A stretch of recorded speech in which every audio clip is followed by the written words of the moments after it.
Bom, muito boa tarde a todos e todas. É uma alegria para nós fazermos essa live sob a coordenação dos nossos amigos e irmãos da CEIU, essa instituição que essa semana celebra os seus 20 anos de trabalhos espirituais em favor da comunidade, da sociedade blumenauense e de outros municípios e cidades da região do estado de Santa Catarina e do Brasil que se dirigem em busca das benesses oferecidas pelo trabalho benemérito dessa instituição. Vamos falar de um tema atualíssimo, aliás, dois temas atualíssimos. O espiritismo, que é atual, e a pandemia mundial, que é o assunto do dia. E existem muitas dificuldades para compreender esse momento que nós estamos passando. Há uma quantidade imensa de mensagens, até psicografadas, sendo distribuídas nas redes sociais. Alguns oradores espíritas também pontuando coisas que são completamente discutíveis. Enfim, a nossa fala da tarde e noite de hoje tem como objetivo trazer um ponto de vista mais focado no pensamento espírita, que foi fundamentado por Allan Kardec, pelos bons espíritos que compõem a equipe do Espírito da Verdade, para que nós, no final, tenhamos uma visão mais conceitual e mais tranquila a respeito do que está acontecendo no nosso país, no nosso planeta. Começamos dizendo que as pandemias e as epidemias, elas são de todos os tempos e de todas as épocas. Quando estávamos ainda na Idade Média, houveram pandemias terríveis. No século XIV, uma pandemia dizimou muitos povos, os navios, que naquela época era o principal e único meio de comunicação entre os povos, eram as navegações que cruzavam os oceanos, eles ficaram codinominados de navios da morte, porque muitos eram dizimados no próprio trajeto de viagem.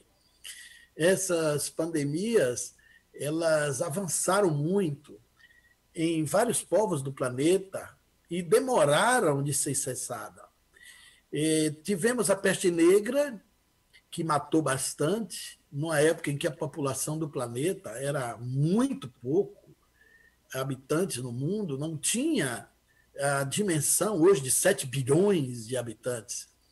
E a peste negra avançou de uma maneira difícil de ser entendida, porque não se sabiam as causas das contaminações, não se tinha conhecimento da microbiologia, não se sabia dos vírus, não se conhecia os cuidados da segurança sanitária, nós não conhecíamos o mundo do infinitamente pequeno, do invisível, do contágio, dos micróbios, das bactérias, tudo isso ainda era um horizonte desconhecido para a comunidade humana. Depois nós tivemos tsunamis, que atravessou, matando várias vezes na Idade Média. Agora, no século XX, tivemos um tsunami que só na Sri Lanka matou 120 mil pessoas e depois matou mais gente por doenças. Tivemos muitos vulcões, desde a época de Pompeia. Tivemos o vulcão do Nevada de Ruiz, na Colômbia, 20 mil pessoas mortas ali in situ durante a erupção, mais doenças, morreram gente ao longo do tempo. Tivemos a varíola, que dizimou muita gente em diversas épocas, principalmente na chegada da varíola. Depois tivemos o sarampo, mas tivemos uma pandemia que teve escala maior do que o próprio coronavírus terá, que foi a conhecida gripe pneumônica, ou ficou bem conhecido na época como gripe espanhola. Foi no final da guerra porque ela chegou com muita força, inclusive a presença da pandemia da gripe espanhola foi um dos motivos de antecipar o final da guerra. Era o final da guerra de 1918. A pandemia chegou exatamente em 18, atravessou o ano de 1919 e foi até os primeiros meses de 2020. Essa pandemia, pelos cálculos frágeis da época, se calculava em torno de 50 milhões de mortos. Muito mais do que a própria Segunda Guerra Mundial que vinha depois. Mas hoje, pelas estatísticas, olhando os países e somando os dados com muito mais evidência de precisão, somente na Índia a gripe espanhola dizimou 14 milhões de pessoas. E aí vai se fazendo uma notificação melhor. Os historiadores, os geopolíticos atuais, os profissionais da área de saúde, de estatística, calcula que a gripe espanhola dizimou cerca de 100 milhões. É mais ou menos o dobro. E o que é interessante é o fato de que, naquela época, todo mundo já passou a usar máscara, já se sabia que precisava fazer a quarentena. Tinha um comportamento similar aos dias de hoje. As pessoas, em pequenos grupos até, muitas costureiras que trabalhavam em fábricas, foram trabalhar em suas casas para tentar vencer as dificuldades. Foi um horror, porque atravessou todos os continentes e levou tempo para se descobrir. O que é incrível é que o vírus que atacou a humanidade naquela época era do influenza, da família do HN1. Era um derivado desse vírus, uma mutação, e foi a influenza que veio depois e matou gente, ainda continua matando hoje no mundo. Mas naquela época, isso avançou tanto e que teve os escândalos de crimes contra a própria humanidade. Em alguns países da Europa, eles trancavam as famílias vivas, contaminados ou não, dentro das suas próprias casas, fechavam com madeiras e pregos para que as pessoas não saíssem. Não tinha hospitais, não tinha tratamento, a maneira de sepultar era terrível também. Tem repórteres que escreveram verdadeiras redações de horror que hoje nos assustam de uma maneira absurda. Personalidades famosas morreram dizimadas pela gripe espanhola, que na verdade só se tornou esse nome de espanhola porque foi a Espanha que revelou que nos campos de guerra os soldados morriam mais sobre a dominação do vírus de influenza, da gripe, do que no próprio campo de batalha. E como saiu a informação de lá, a gripe ficou conhecida como gripe espanhola, mas na verdade ela teve origem nos Estados Unidos da América, conforme mostram as pesquisas posteriores. Essa pandemia gigante, ela ficou desconhecida, ela ficou à margem do reconhecimento social, porque ela veio no final de uma guerra. Então, a atenção de percepção do mundo estava para os números dos soldados dizimados, para o resultado de finalização da Primeira Guerra Mundial. Então, ela ficou à margem. Hoje, depois do coronavírus, muitos números vêm à tona, depois da Covid, dizimando também com a força propulsora. O influenza, na época, ele contaminava, adoecia em 3 dias e matava no 4º, 5º dia, matava mais rápido. Mas era muito contagioso, com uma força de propagação muito grande.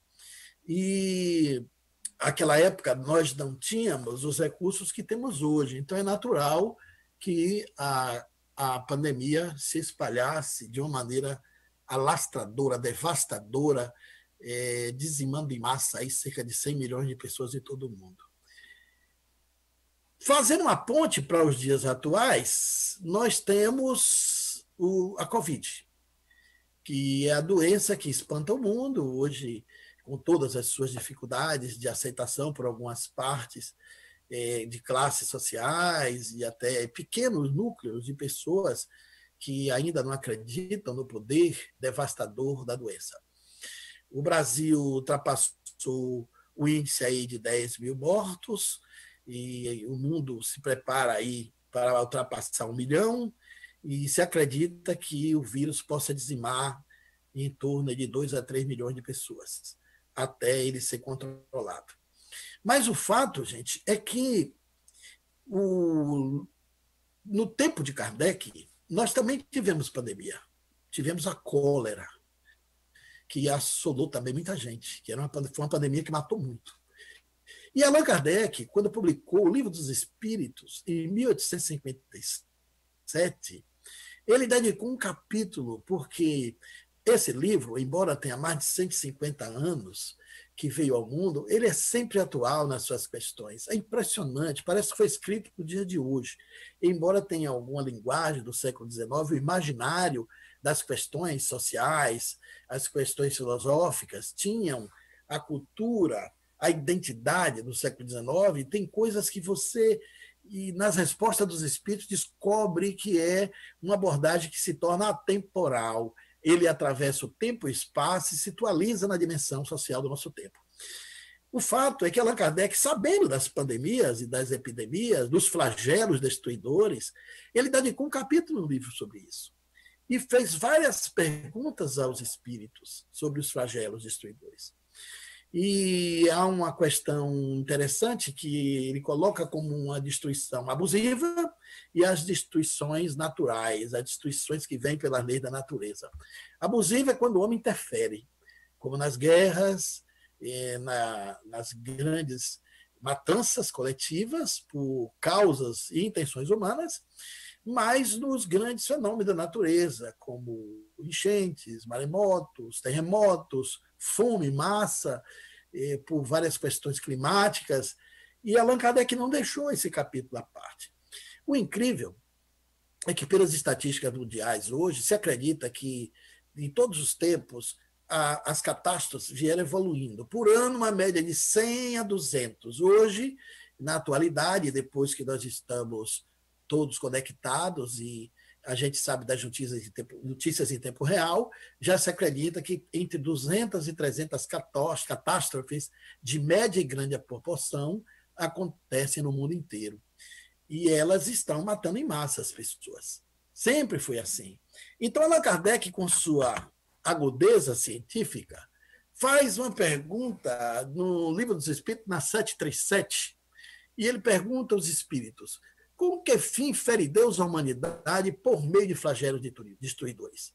Já que os flagelos estavam dentro das leis da natureza, e na concepção espírita, as leis da natureza são leis de Deus, e as respostas dos espíritos é o seguinte: para fazê-la progredir mais depressa, no caso, a humanidade.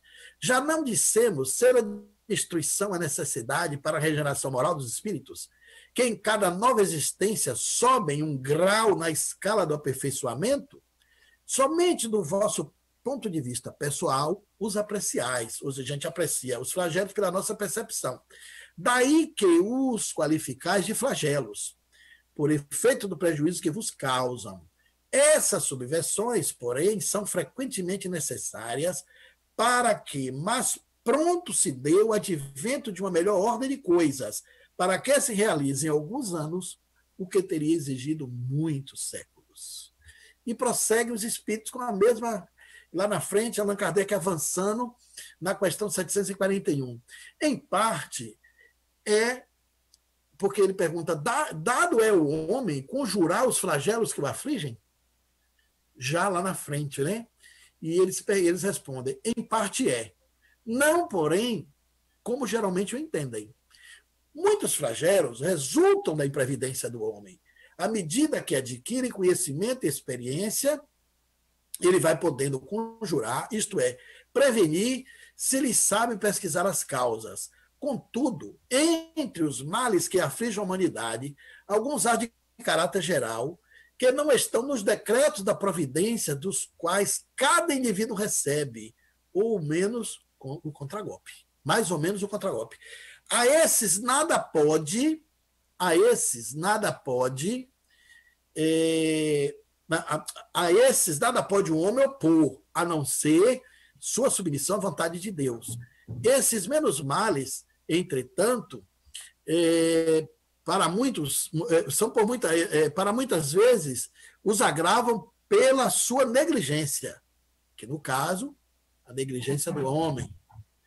Na primeira linha, os flagelos destruidores naturais, independente do homem, devem ser colocados a peste, a fome, as inundações, as intempéries fatais, as produções da terra, que é os terremotos, maremotos, tsunamis, etc. Não tem, porém, o homem encontrado na ciência, nas obras do aperfeiçoamento, da agricultura, nos afolhamentos e nas irrigações, no estudo das condições higiênicas, meios de impedir, ou quanto menos de atenuar muitos desastres. Certas regiões, outroras assoladas por terríveis flagelos, não são hoje preservadas deles. Quem não fará, portanto, o homem por seu bem-estar material, quando souber aproveitar-se de todos os recursos de sua inteligência e quando, aos cuidados da sua conservação pessoal, souber aliar o sentimento de verdadeira caridade para com seus semelhantes? Ora, com essas questões, Allan Kardec coloca uma coisa bastante interessante para nós pensarmos, junto com o pensamento dos espíritos.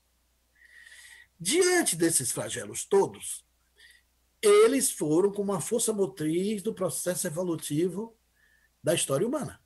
Eles fazem parte da natureza, do nível espiritual do nosso planeta, da dimensão, do nível em que cada um se encontra, no individual e no coletivo, correspondendo à natureza de evolução que estamos aqui atualmente como espíritos dos corpos e fora dos corpos, na nossa realidade existencial.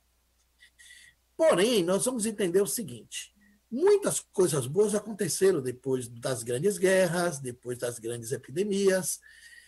Lá atrás, por exemplo, o esforço de se descobrir a causa do influenza foi feito pelos cientistas, que chegaram ao consenso, depois da microbiologia, de Louis Pasteur e de outros cientistas incríveis, para dominar as vacinas. E aí nasceu a farmacologia, nasceu toda uma estrutura de cuidados para com a saúde. Hoje, com o avanço da ciência, nós podemos prever os terremotos, com os sismógrafos, com os equipamentos que a inteligência humana alcançou o domínio e o desenvolvimento. Hoje nós podemos prever catástrofes e podemos também encurtar os seus efeitos e consequências danosas. Isso tudo o Livro dos Espíritos já dizia de uma maneira interessante antes que o mundo tivesse os recursos que tem hoje. Então, muita coisa muda depois das grandes tragédias. Não é à toa que existe um ditado popular que diz que depois da tempestade vem a bonança, que faz parte da própria observação da natureza. E da dimensão humana, para nós, morrer tem um sentido de destruição, porque a gente se apega à visão da morte como o termo da vida, como se você se acabasse no momento que o seu corpo para e vem o sepultamento. Para as leis de Deus, a morte não é o fim da vida, a morte não é a destruição, a morte é uma transformação. Porque, na verdade, a gente não morre quando o corpo perece. A gente muda de dimensão. A gente muda de domínio na linguagem da física. Sai do domínio material físico, vai para o domínio espiritual, da natureza essencial, invisível à condição material de percepção. Mas, hoje, por exemplo, nós temos uma estatística que morrem por ano cerca de 250 mil pessoas, naturalmente, em todos os níveis de morte, acidentes, as doenças do envelhecimento, as doenças precoces, todas as patologias que a humanidade tem, porque quando a gente tem um corpo, a gente está no estado de impermanência. A gente não permanece eternamente no corpo. A única certeza que nós temos da vida é a morte. E as provas coletivas, as mortes coletivas, e em grande número de massificação de povos, também foi questionada e descrita por Allan Kardec na Gênese. É um livro maravilhoso que trata desses assuntos de uma maneira interessantíssima, que fala das mortes e provações coletivas. Os espíritos se aproximam por sintonia de necessidade evolutiva e morrem coletivamente sobre as condições geográficas, familiares, sociais que estão reencarnados. E ali há um processo de resgate que tem a ver com o seu passado histórico, reencarnatório. E a lei da natureza, invisivelmente, na aparente desordem aos nossos olhos, executa uma ordem que está fora da órbita das nossas visões. É preciso ter uma visão mais ampla, isso o Espiritismo faz, de uma dimensão de dois mundos interagindo, interconectados. O mundo dos espíritos, que é a pátria real, o mundo existencial por excelência, e aqui, que é o mundo meramente transitório. Nós invertemos isso. A gente tem uma visão diferente de que nós somos seres humanos vivendo a experiência espiritual, enquanto é exatamente o contrário. Somos seres espirituais que estão vivendo temporariamente a experiência humana. Então, o mundo passageiro, o mundo transitório, o mundo efêmero é o nosso. O real é o além, de onde nós viemos e para onde todos vamos. Coletivamente ou individualmente, com catástrofe ou sem catástrofe, a gente vem antecipando o nascimento, somos seres renascidos, passamos pelo período reencarnatório e sobrevivemos à decomposição cadavérica do nosso corpo, a consciência sobrevive ao final da morte. Mas há uma outra questão interessante que Allan Kardec coloca na Revista Espírita, em novembro de 1865, quando apareceu a cólera. Ele escreveu um artigo, a autoria é dele, na Revista Espírita de novembro, que intitulou Espiritismo e a Cólera, que a gente pode transpor para a realidade atual, vendo como as pessoas estão se comportando, por exemplo, diante das orientações sanitárias, para os cuidados de preservar a contaminação do coronavírus. Vamos ver o que Allan Kardec escreve naquela época, porque a cólera assolava a Europa e estava com toda a força na França, matou artistas, como também a gripe espanhola matou celebridades, matou muitos médiuns, matou religiosos. Teve uma pandemia que 1/3 da cristandade foi dizimada por ela. A cólera também fez muito estrago coletivo. E aí Allan Kardec escreve isso, que vale a pena a gente recordar. Quem quer tenha lido e meditado nossa obra O Céu e o Inferno, que são depoimentos de espíritos que estão em diferentes níveis do além, O Céu e o Inferno segundo o Espiritismo, e, sobretudo, o capítulo sobre o temor da morte, compreenderá a força moral que os espíritas aurem em sua crença diante do flagelo que dizima as populações. Segue Kardec. Segue daí que devam negligenciar as precauções necessárias em casos semelhantes e baixar a cabeça ante o perigo? Olha que pergunta interessante. De modo algum, responde ele, tomarão todas as cautelas exigidas pela prudência e uma higiene racional. Se não temem a morte, sabem que não devem procurá-la, porque cada um tem o seu período de morrer, sua data de morrer, seja de Covid-19 ou sem Covid-19, nós temos um tempo biológico que determina o início e o fim da nossa existência.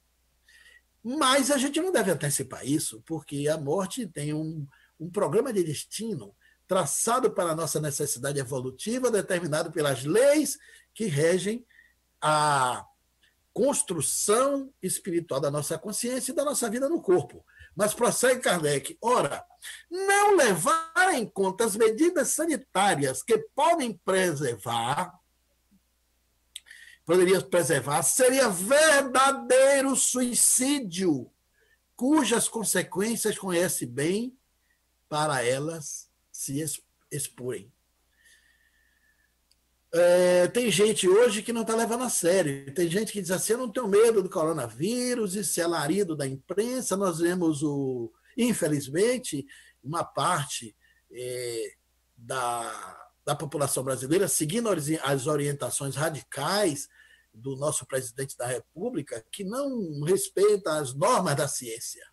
Então, aqueles que estão levando em consideração que isso não é importante, no artigo de Allan Kardec, ele considera um verdadeiro suicídio você pegar o vírus por inconsequência, por o seu descuido e responsabilidade de não respeitar as medidas sanitárias, que estão aí para dizer a gente que você...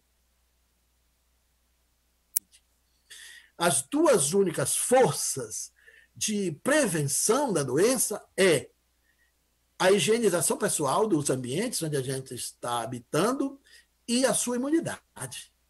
Você deve procurar se alimentar e ingerir coisas que te deixem com um sistema imunológico alto, porque se você estiver imune, com o seu sistema imunológico alto e você se contaminar, o seu sistema imunológico pode vencer o coronavírus. E o outro cuidado, que é tudo orientação da ciência, e aí as medidas sanitárias já vêm de longe, que não se tinha na Idade Média, é você ter suas mãos lavadas com água e sabão, que é os surfactantes que melhor operam a inatividade do vírus. O álcool em gel é bom, mas ele está aí só para substituir o sabão e a água. E isso nós temos em abundância no mundo todo. Qualquer surfactante inativa o vírus. Ele é um vírus fácil de você tirar ele do perigo da contágio, porque ele só se reproduz dentro da estrutura humana. Ele é um ser inorgânico e quando ele entra no nosso organismo, ele libera o DNA, que tem uma molécula. E aí ele se reproduz dentro do corpo e leva a doença. Considerem como um dever velar pela saúde do corpo, porque a saúde é necessária para a realização dos deveres sociais. Aí, a saúde está acima, inclusive, da estrutura econômica. É muito melhor nós contarmos os desempregos do que contarmos os corpos das desencarnações que podem vir, inclusive, por negligência humana. Que lá na outra questão do Livro dos Espíritos falam que muitas vezes a condição do flagelo se tornar mais agressivo ou não, mais expansivo ou não, é por conta da negligência humana. O coronavírus e as mensagens mediúnicas. Esse é um outro ponto, gente. Muitos espíritas estão relacionando a chegada do coronavírus a psicografias, tem gente forçando a barra, querendo até associar psicografias antigas à realidade do coronavírus, como se tivesse tido uma previsão e não teve nada. Na verdade, o que existe é um grande silêncio, tanto do mundo espiritual antes do coronavírus e durante o coronavírus. E isso é natural, porque foi assim com as outras pandemias e epidemias na história, mesmo depois do espiritismo, tiveram muitas. Ora, outro absurdo são essas mensagens mediúnicas associar a regeneração do planeta ao coronavírus. A Covid-19 estaria aqui para evitar uma terceira guerra, são opiniões todas que emanam dos imitores e de alguns médios que a gente tem que aspear, porque a gente não sabe se são mensagens verdadeiramente mediúnicas ou se são animizações dos médiuns ou se são mistificações de espíritos. Até agora, todas que eu vi está muito mais para as mistificações dos espíritos e, às vezes, também para a fraude dos médios. Antes dessas mensagens ir para as redes sociais, os médios e os espíritas que as receberem em seus centros espíritas deveriam estudar o conteúdo num coletivo, submeter uma análise racional, comparar com o que diz a ciência, com os postulados básicos da doutrina, depois que visse que tem coerência nos seus conteúdos, aí deveria divulgar. Mas a mensagem é recebida na noite e na mesma madrugada já está nas redes sociais fazendo previsões estapafúrdias. e opiniões que não têm o menor sentido com o pensamento espírita. A associação de que a Covid-19 está relacionando a regeneração do planeta é um verdadeiro absurdo, não tem nenhum sentido, gente. Essa ideia da regeneração do planeta é uma ideia essencialmente originada nos escritos de Allan Kardec. É na Gênese que há a classificação dos planetas. O nosso planeta seria um planeta de prova e expiação, e estava caminhando passo a passo para entrar num novo processo de regeneração. Na virada do milênio, naqueles anos que estava chegando, a partir do século XX, já começava o progresso e o processo da transformação da Terra, lento e gradual. Vejam como é que Allan Kardec fala, é lento e gradual, e não se daria pelos processos escatológicos. A regeneração do planeta se dará por razões morais, e não por guerras, por pandemias, por catástrofes e nem por vírus. O outro absurdo também é associar o vírus a um castigo de Deus. No Espiritismo, nós não temos uma concepção existencial de Deus como um ser que castiga e que pune. Deus é amor. Para as leis da natureza e para a concepção espírita, as leis de Deus educam, não punem.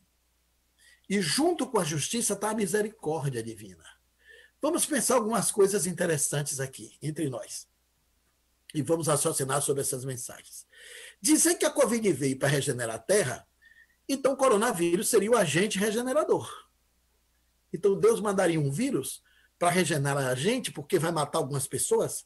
Ah, porque a Terra ficou todo mundo recluso, o planeta ficou despoluído, tem uma mensagem que fala em 15 dias, tem outras que dá prazo de alguns meses, outras dizem que vai aparecer uma nova onda da Covid, uma segunda catástrofe para regenerar mais rápido, e depois que isso tudo passar, isso vai ficar melhor.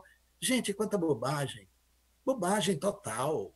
Isso é afrontar a própria história. Vamos raciocinar.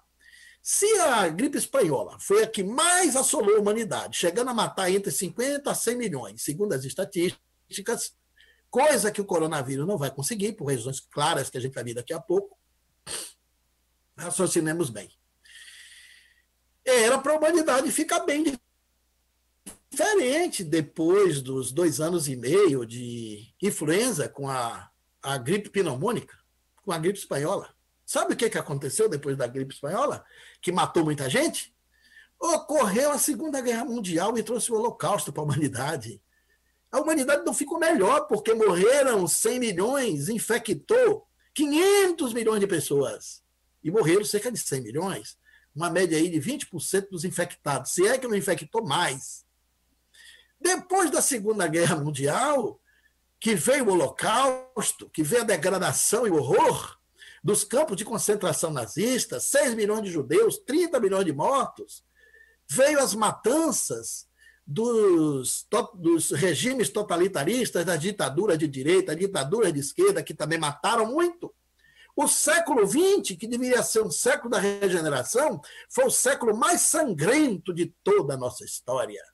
Foi o período em que mais se mataram seres humanos, e a grande maioria das vítimas foram civis inocentes, guerrilhas, guerras perpetradas de países contra países por interesses e conflitos econômicos. Desenvolvemos a guerra nuclear, desenvolvemos as ogivas, desenvolvemos as bombas atômicas, desenvolvemos possibilidade de guerras biológicas. E jogamos a bomba Hiroshima e Nagasaki, 200 mil mortos, em consequência da explosão das 2 cidades, que foram dizimadas em 180 mil, e 120 mil morreram depois pela radioatividade do urânio e as suas doenças. Fechamos o século XX com uma das piores estruturas de matança que a história humana conseguiu. Por que a Terra não regenerou? É agora que vai regenerar, depois da Covid-19? É não raciocinar, gente. Não tem lógica, isso não tem fundamentação científica nenhuma. Agora, algumas coisas mudam. Algumas coisas mudam e traz o progresso. Reparem bem que coisa interessante. Para a gente ter cuidado com essas mensagens. Allan Kardec previne em vários momentos. Eu trouxe só uma passagem, mas tem mais duas no Livro dos Médiuns, tem outra na Gênesis, falando dessas mensagens que vêm com essas previsões, cheia de palavras, mas vazia de razões, cheia de palavras sentimentais, vazia de razões, muito texto e pouco conteúdo. Uma das características dos espíritos superiores é falar muito com poucas palavras. E essas mensagens estão um palavrório, textos gigantes, para dizer o que a gente já sabe de maneira deturpada, com ideais esotéricos, com fabulações delirais, que não faz sentido nenhum, não tem nenhum sentido com os fundamentos espirituais do Espiritismo, que é uma ciência que se baseia nas leis da natureza. Reparem bem o que Allan Kardec diz no Livro dos Médiuns, capítulo 22º. Devem, além disso, considerar-se suspeitas, logo à primeira vista, as predições com época determinada, assim como todas as indicações precisas relativas a interesses pessoais. Ele diz, adiante no Livro dos Médiuns, que todas as mensagens que têm datas fixas, previsões de catástrofes, mensagens escatológicas, é o primeiro sinal de mistificação de espíritos que querem enganar a humanidade. Então, nós temos que ter muito cuidado quando vamos divulgar essas mensagens. Essas previsões bombásticas de degradação, de mortes, achando que Deus evolui o homem matando pessoas. Isso é bobagem. E a gente pode, inclusive, incorrer em alguns erros. Existem rumores de cientistas, de geopolíticos, de gente que está aí nas grandes agências de comunicação do mundo, de jornalistas independentes e de autoridades políticas. Existem suspeitas de que esse vírus pode ter sido desenvolvido em algum laboratório. Tem uma briga dizendo que foi da China, outra briga dizendo que a origem foi nos Estados Unidos. O porta-voz da presidência da China acusa os Estados Unidos de ter desenvolvido o vírus em um laboratório que fechou no ano de 2019, no segundo semestre, e que já fazia experiências com a Covid. E os Estados Unidos também acusam a China. O vírus não tem pátria, a não ser que ele tenha sido desenvolvido em laboratório. Ele é um fenômeno natural, mas se foi desenvolvido, por exemplo, em laboratório, se ele foi fruto de uma intenção de guerra biológica, foi um crime das paixões e da baixeza humana, pelo egoísmo e pela ganância de dominação, pelo capitalismo ou pelos interesses políticos e econômicos que imperam no planeta como o Deus mais poderoso que a humanidade ainda segue, que é o Deus dinheiro. Então, nós temos que ter muito cuidado com essas observações, porque de agora em diante vai sair muita coisa que vai esclarecer. Agora, o que acontece com essas mensagens? Muitos médiuns querendo notoriedade, outros querendo que o espírito também, às vezes, querendo ser famoso.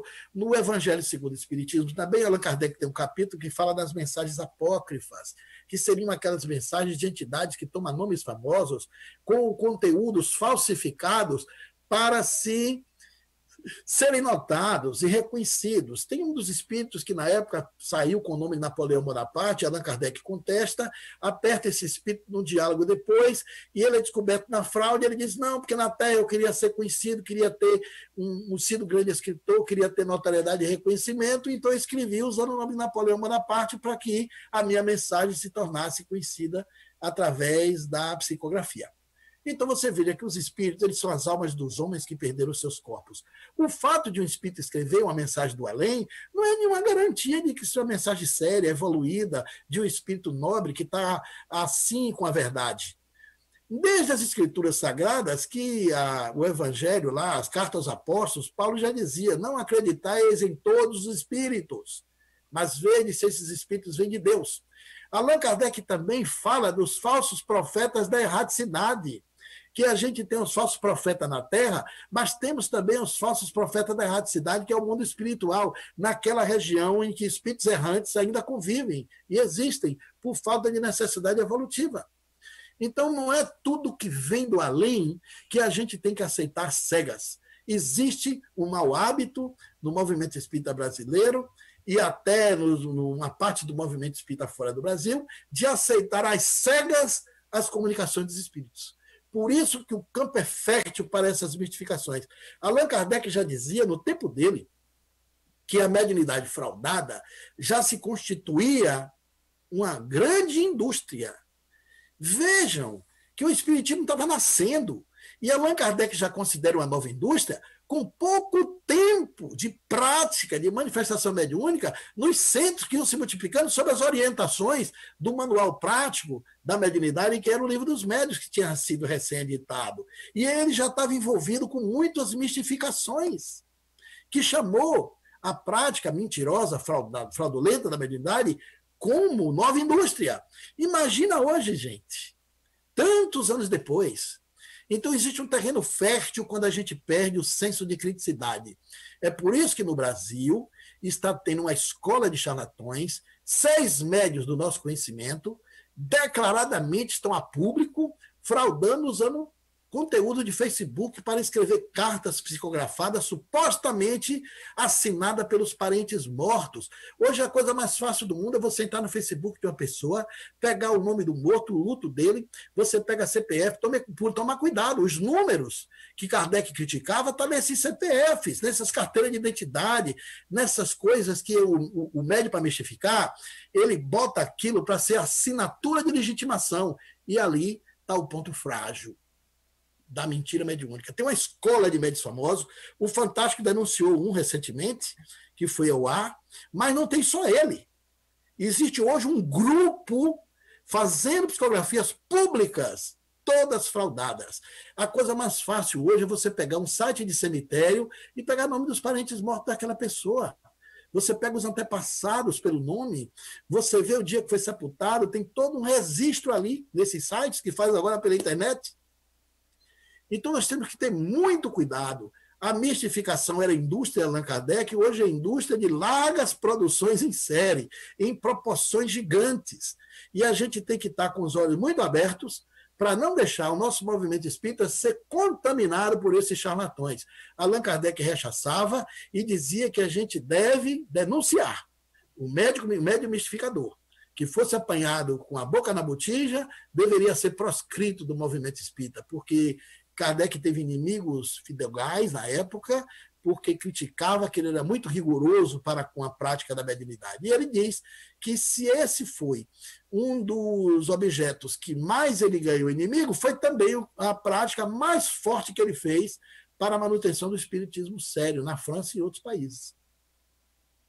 Então, nessa hora em que a humanidade passa por esse processo todo, a gente tem que ter, primeiro, uma atitude positiva e entender que isso vai passar. Repare algumas coisas espetaculares que a gente tem que colocar nossa atenção. Eu trouxe aqui, anotado, e vou lendo para vocês, 10 pontos, pelo menos 10 ou mais, pontos interessantes e positivos sobre o coronavírus. O coronavírus e a Covid-19. Na verdade, são 10 grandes notícias para compararmos com as epidemias do passado. Isso está fundamentado em várias informações de microbiologistas, de várias universidades, de várias autoridades da saúde, que vão manifestando suas opiniões nas redes sociais, e eu fiz um apanhado rápido de 10 pontos positivos.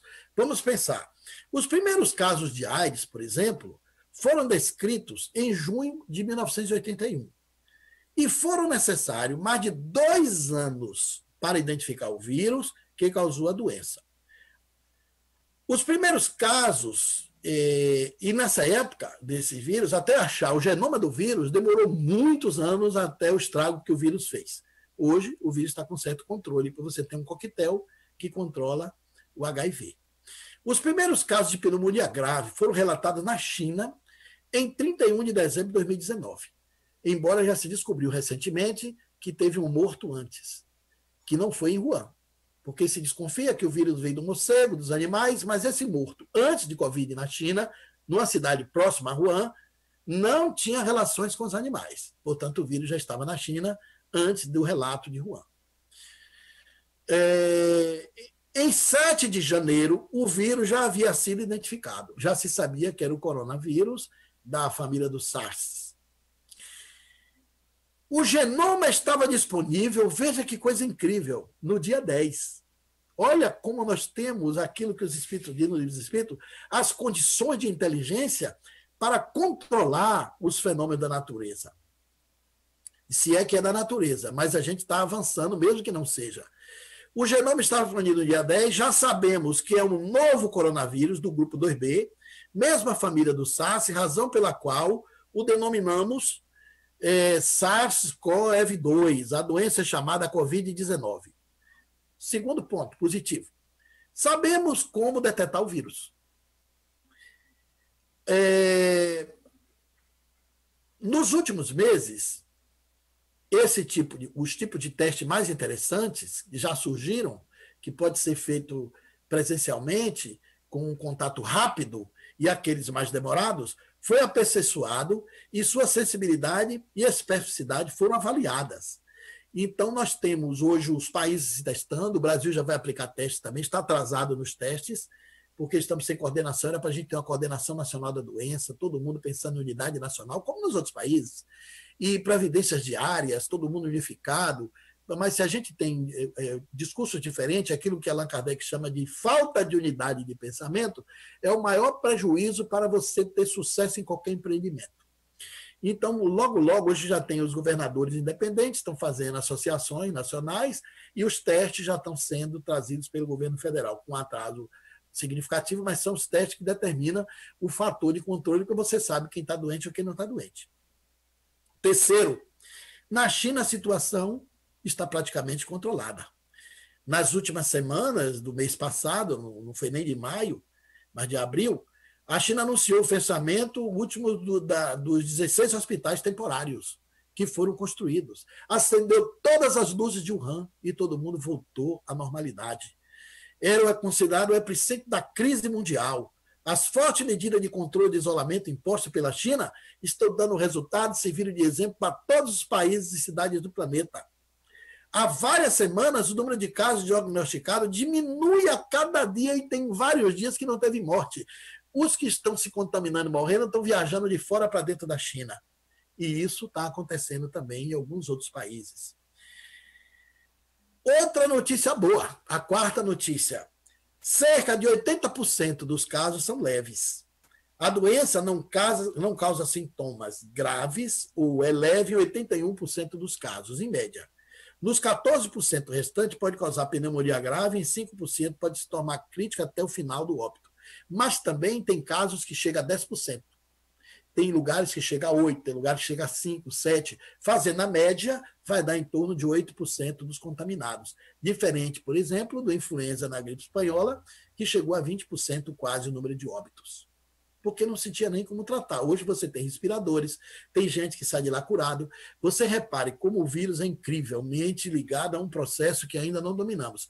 Tem jovens que são mortos pelo vírus a uma velocidade incrível. E tem idosos de 106 anos que são acometidos e vencem a Covid. O seu sistema imunológico vai lá, vence a doença, eles têm alta, são aplausos incríveis pelas famílias e pelos profissionais de saúde.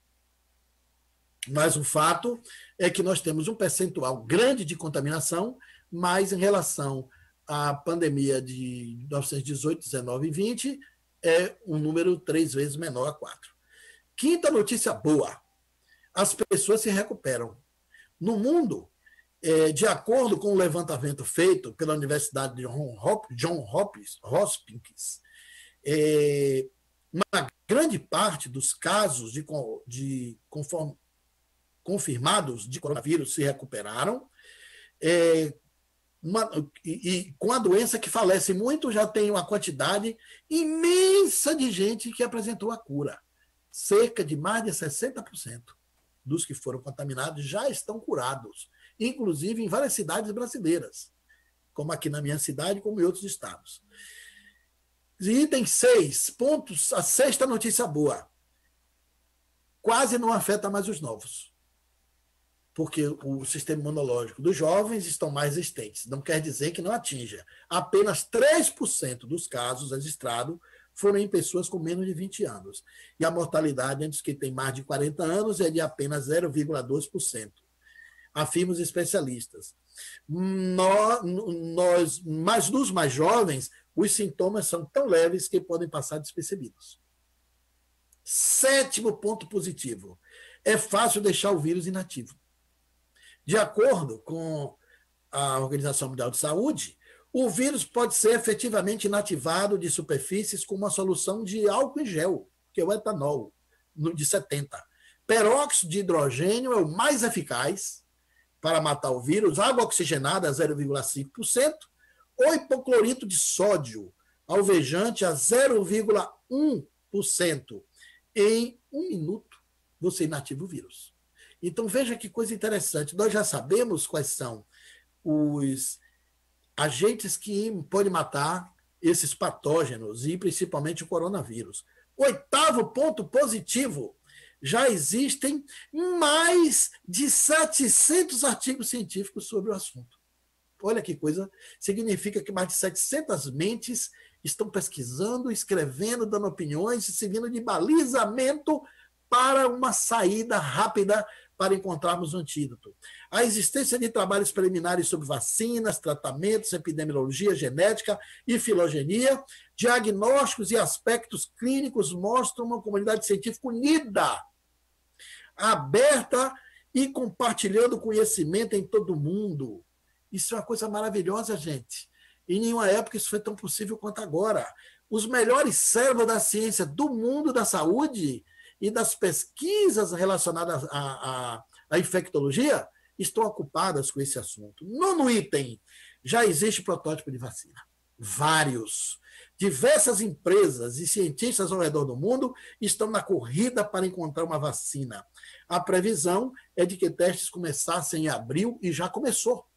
Já começou em vários países e já se tem esperança de que agora, com a comprovação, que é o outro fato, além das pessoas curadas, precisava ter a comprovação, que aí vem a nona notícia boa, se as pessoas contaminadas poderiam se contaminar de novo. Já está provado cientificamente que quem se contaminou e se curou não se contamina mais. Isso é maravilhoso. O 10º ponto positivo: há mais de 80 ensaios clínicos com antivírus sendo desenvolvidos. Antivirais que foram usados para outras infecções já foram aprovados e sabemos que são seguros e estão sendo testados. Um que foi testado em humanos é o Redsiver, um antiviral de amplo espectro, ainda em estudo, que foi testado com relativo sucesso contra o Ebola, o SARS e o MERS. E tem ainda uma 12ª notícia boa. Já se pensa em uma vacina global, sem identidade especulativa para ser domínio de um único laboratório.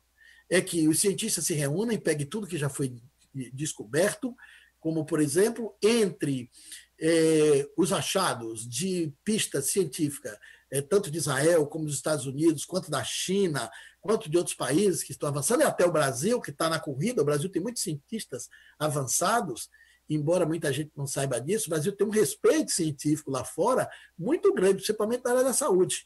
Que todo mundo se junte e a vacina seja global, unificada, para ela ficar barata, de acesso único para todos os povos. Olha que coisa interessante. Vamos fazer aqui uma análise para finalizar a nossa live. Pensemos bem.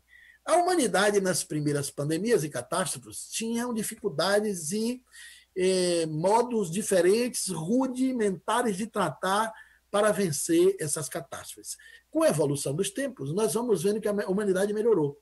Se vocês lerem, por exemplo, no Google, procurar as pesquisas sobre o vírus influenza e a degradação e horror que eram feitos na época, na Idade Média tem horrores maiores. Por exemplo, Gengis Khan pegava os corpos de pessoas mortas pela peste negra e contaminava os países que ele queria atacar.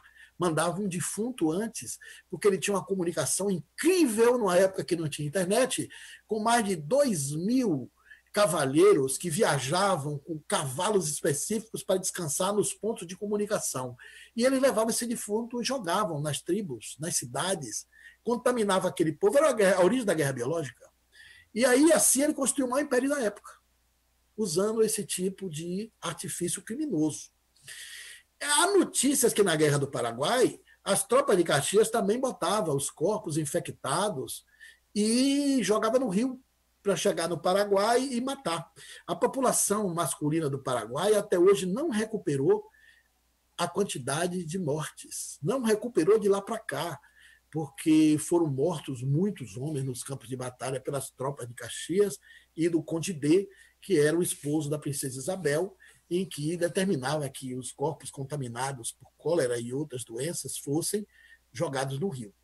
Também vamos ver o seguinte, na época do influenza, da gripe espanhola, há descrições horríveis, gente. Vocês pensam que é até ficção.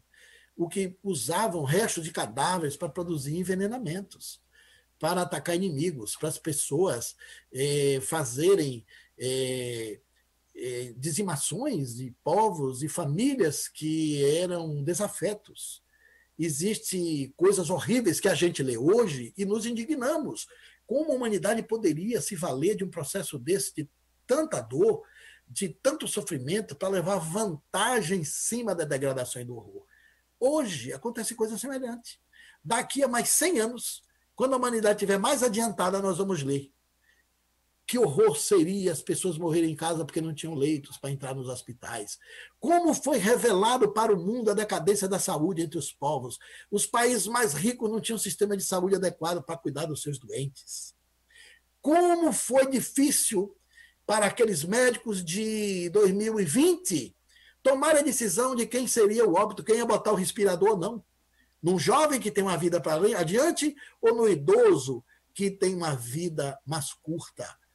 Há autoridades médicas que determinaram já botaram isso em público, que se opte pelo jovem e deixa o idoso morrer. Mas aí vem os médicos humanistas e dizem os mais frágeis é quem tem que ser mais protegidos e não condenados à morte. E vamos ver o atraso dos governos, o descaso, aqueles que não acreditaram. Hoje em dia, a gente olha para trás e vê que teve políticos, teve personalidades incríveis pelo contexto cultural da época. Não, porque a gente tem que ver o processo do anacronismo, não querer julgar. Mas, por exemplo, Rui Barbosa, o grande intelectual da Bahia, com todo o brilho intelectual, foi contra as vacinas, porque achava que isso poderia contaminar mais, porque era o início, toda a ideia revolucionária, que traz grandes benefícios, incorre em muitos erros. Então, essa coisa que pega de surpresa uma humanidade que não tem uma experiência, não se preparou para essa pandemia que nos pegou de surpresa, tem muitos absurdos que lá na frente, quando a humanidade estiver mais evoluída, vai fazer um olhar de crítica, como nós estamos fazendo agora, para as pandemias do passado e os horrores que a humanidade perpetrava como verdadeiros crimes de lesa humanidade, como se comete hoje. Outra coisa interessante, naquela época, os fenômenos geograficamente eram isolados. Demoravam até para se chegar a notícia. Nós só tínhamos os correios, os pombos correios na Idade Média, os correios, a comunicação a navio e a cavalo. Na Segunda Guerra a gente já tinha os aviões, mas mesmo assim demorava. É bom recordar que quando Abraham Lincoln morreu nos Estados Unidos, a América do Sul levou 15 dias para receber a notícia. Eu me recordo que quando um tio meu desencarnou, ele estava doente, minha mãe recebeu uma carta de que ele estava nas últimas, internado no hospital, e a gente rezou durante 8 dias para meu tio recuperar. Ela mandava a família toda se reunir para rezar a Ave Maria, que ela era muito católica. Aí chegou uma carta, meu tio já estava morto há 10 dias, e a gente estava rezando para ele se recuperar, porque os veículos de comunicação era difícil. Hoje tudo é em tempo real. A humanidade hoje está globalizada em rede. Nós estamos conectados, estamos na verdadeira sociedade em rede. Somos um povo cada vez mais interdependentes. Se houver qualquer coisa, qualquer catástrofe, guerra, como uma pandemia, tudo é mais rápido, porque nós temos hoje mais ou menos aí 25 mil aeronaves no espaço, fazendo uma média de 1 milhão de transporte de pessoas por dia no ar, uma média de 200 mil no mar e o restante na terra. Mas isso numa velocidade incrível, diariamente. Então, a natureza do contágio é muito rápida. Mas, em compensação, os povos interdependentes estão geograficamente aproximados e unificados. As soluções também são rápidas. Então, pela internet hoje, a gente conta o número do mundo, a gente controla o que dá certo num lugar, dá certo no outro. A era digital nos trouxe a revolução digital, que é espantosa para a evolução humana. E nós estamos vendo aí, gente, a manifestação de solidariedade, os favelados fazendo ajuda em rede de internet para botar sabonete no muro e na porta das casas dos idosos, as pessoas botando um paninho na porta branca para saber que tem idoso, campanhas inteligentíssimas, as empresas, coisa que nunca se viu, todos os dias No Jornal Nacional aparecem 4 ou 5 empresas que estão doando milhões em equipamentos, e fazendo muito bem. Ao invés de liberar o dinheiro, libera os equipamentos, os utensílios, distribuindo para comunidades carentes, para a ciência, para a pesquisa, para os hospitais de Campana sendo construídos numa velocidade incrível. Isso tudo são sinais da evolução humana, da solidariedade. Nunca teve tanta gente com um senso de humanismo quanto agora. E é claro que existem os mais retrógrados. A Terra já está em regeneração lenta e gradual. Desde que o Espiritismo surgiu, isso foi o primeiro sinal de regeneração. Depois nós tivemos grandes movimentos que são sinais de regeneração. São coisas que aconteceram nos últimos 50, 60 anos. Os direitos civis, os direitos humanos, são caminhos iluminativos, todos têm um pouco mais de 60 anos. O direito da mulher, Estatuto do Idoso, Estatuto da Criança, Organização Mundial de Saúde, a FAO, a ONU, instituições incríveis como Rotary, ONGs maravilhosas que estão contribuindo para a vacina, para a pesquisa. Você tem hoje organizações como Médicos Sem Fronteira, tem ONGs que cuidam de meio ambiente, que cuidam de tantas coisas ao mesmo tempo. Isso tudo independente dos governos e das políticas, é os sinais iluminativos da transformação humana. E no campo das pesquisas, nós estamos com avanços incríveis. Dominamos o genoma tem pouco tempo, humano. A gente já pode prevenir doenças fantásticas. Um coronavírus desse que deveria dizimar 10, 20 vezes mais gente, vai dizimar muito menos. E a gente vai vencer a Covid, com toda a segurança de pesquisa que está todo mundo empenhado nisso. Hoje, a obediência do isolamento social já é menos do que no passado. Na época da gripe espanhola também teve isolamento. As pessoas andavam de máscara na rua. Nós íamos encontrar fotos em preto e branco de centenas de estações lotadas de gente, só que não se sabia que a máscara não era o suficiente. Mas hoje já temos até a distância de um para outro sendo equilibrada, a gente já tem certeza que a saliva ela pode ultrapassar a massa, depois da máscara, depois está umedecida e contagiar outro. São avanços que os computadores, os microscópios de rastreamento eletrônico já conseguem fotografar a natureza do vírus. Esse vírus é mais ou menos esférico, tem outros vírus que têm outras formas. Então, nós estamos num processo de evolução moral, científica e material. Só que tudo isso é lento e gradual. Na natureza, tudo é por lentas e sucessivas aproximações ou por lentos e sucessivos afastamentos.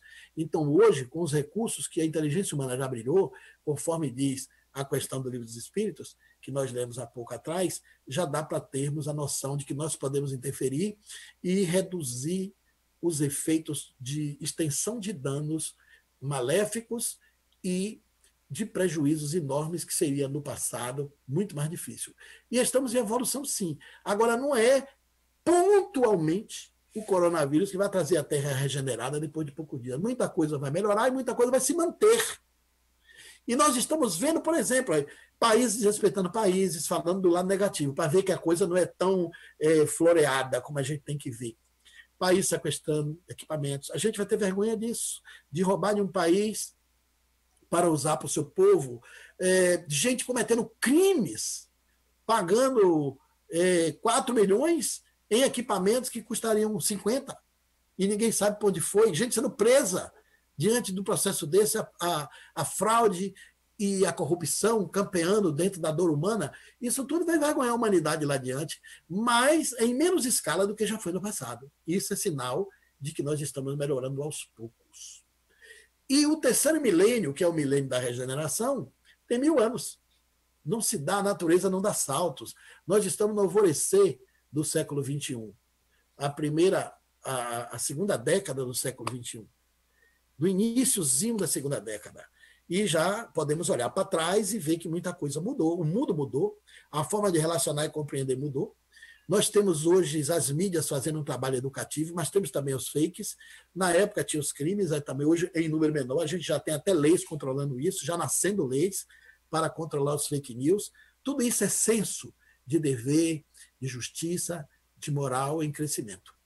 Então, nós temos que ter uma posição positiva e não aceitar essas mensagens mistificadoras que estão aí na mídia social, pululando na cabeça das pessoas, ocupando o espaço ingênuo de muitos inocentes úteis do espiritismo que propagam e divulgam isso a larga escala para todo mundo assistir. Então, queria dizer que essas percepções todas que nós abordamos aqui na nossa live de hoje tem como objetivo assim, desembaçar esse para-brisa embaçado e dizer que as leis de Deus não têm como objetivo punir a espécie humana, mas sim educar a espécie humana. E tudo que acontece, na verdade, na natureza, tudo que é agredido e se defende, na defesa se fortalece. Tudo que é agredido e não se defende, na defesa se enfraquece. Então, a humanidade está reagindo e nós temos aqui esse mês, o mês mais difícil do Brasil, em alguns países também, porque o pico da doença sobe e o isolamento garante, porque você tem em torno de 15 dias para o vírus se manifestar, e vai ser mais uma epidemia que nós vamos vencer com a solidariedade humana, com a coragem, a competência, a determinação e o espírito de solidariedade que está cada vez maior entre os povos da Terra. Tem as coisas maravilhosas que não podemos deixar de citar, que é a contribuição dos artistas, do pessoal da cultura, shows sendo feitos para arrecadar recursos para ajudar nas pesquisas, no tratamento, nos profissionais de saúde. Aqui vai também a nossa homenagem hoje, nesse dia consagrado a todas as mães de luto, aquelas que estão enfrentando a dor, da saudade, dizer que os seus filhos não morreram, apenas se mudaram, foram na frente por necessidade evolutiva para esperá-la. Eu sei que é difícil a mãe enterrar o filho, né? Porque pela ordem biológica se espera muito que o filho enterre a mãe, mas tem muitas mães de luto hoje. E aqui vai nossa solidariedade, nossos sentimentos. Espírita não pode dar pêsames, porque se der os pêsames, você está considerando que a morte existe. Mas nós temos a consciência da certeza do futuro. Allan Kardec dizia que quem tem certeza do futuro tem poder no presente. E muitos dos sofrimentos da gente sobre a questão da morte é não ter certeza da vida futura, que nos espera na pátria espiritual do além. Então, vamos ter paciência, prudência, cuidado com as recomendações sanitárias para não cometermos suicídio, como Allan Kardec assevera, por negligência, de descuidar da contaminação, e sermos, sobretudo, solidários e tentar ajudar. Aqui na minha cidade tem um trabalho lindo de uma freira, à frente da casa dela está uma fila enorme de gente pedindo alimentos e doações. E principalmente aqueles que não conseguiram receber os recursos, e no anonimato, que tem de gente que chega lá e para o carro e deixa os alimentos, e ela com todo cuidado, com toda a sua equipe, todo mundo com segurança, com máscara, marcando passeio. São coisas que nos comovem. E distribuindo comida todos os dias para pessoas que estão com sua geladeira vazia, que estão sem esperança, mas a gente tem que ter fé de que nessa hora a providência divina age pelas mãos abnegadas de muitos anônimos que servem sem se servirem, ajudando sem demonstrar que estão sendo instrumentos do bem para os outros. Então essa é a nossa fala. Queremos que abrir esse espaço para esse diálogo. Já tem mais uma hora. E espero que vocês tenham daqui mais 20 anos de atividades ininterruptas em favor do próximo. E nessa hora também é muito importante que a gente faça essas lives para dar sustentação espiritual às pessoas, levar uma mensagem de esperança, de otimismo. O Espiritismo tem isso muito para dar, para a gente não perder o fio nem o eixo de entrar no delírio fabulatório e acreditar em informações que estão fora do exercício do bom senso, da lógica, da razão e da ciência. Muito obrigado a todos e até a próxima live, que com certeza a gente vai estar aqui disponível para fazê-la.